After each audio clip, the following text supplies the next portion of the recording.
Two Stories, Chapter 1, The Stakes, Part 2, by Joshua Kemble. Then went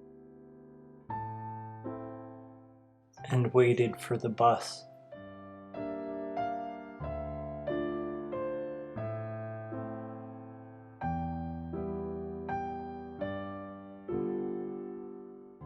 I got off at the transit station and got on the Max. Then took the Max downtown.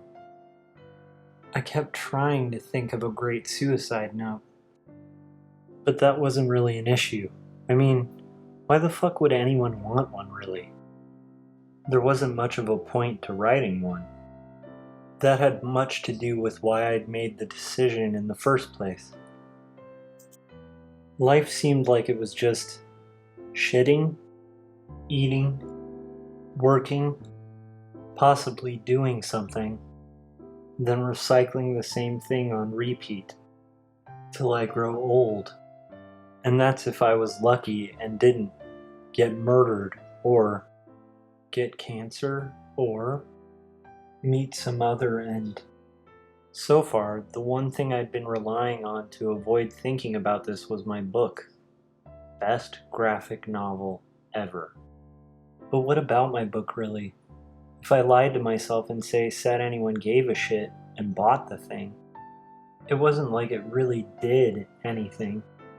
Even if I'd convinced myself this was the best graphic novel ever, it literally wasn't anything, just paper and ink. In a few hundred years, no one would care.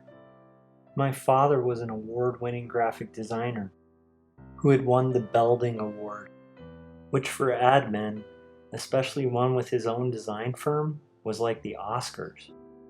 And yet, there's nothing online about him. Nothing but a few sermons he'd done at church later in life once he'd retired. That and his obituary. No mark, really. Or let's go as far as to say they did care hundreds of years after the book came out, assuming it even ever gets printed. The world gets taken over by some book-burning lunatics, and every copy of the book gets erased and forgotten. Even if that doesn't happen, the Earth, at some point in the distant future, will literally fall out of orbit. It's scientifically proven. So the book would just disintegrate into what it was to begin with. Particles, space, and nothing.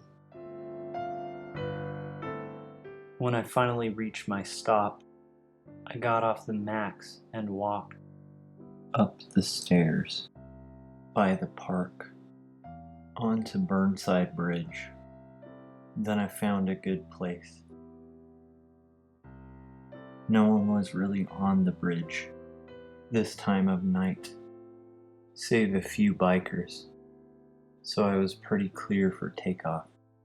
I looked over at the bridge tower, seeing in the dim light a silhouette of someone, who I assume chooses when the bridge must be raised for oncoming boats.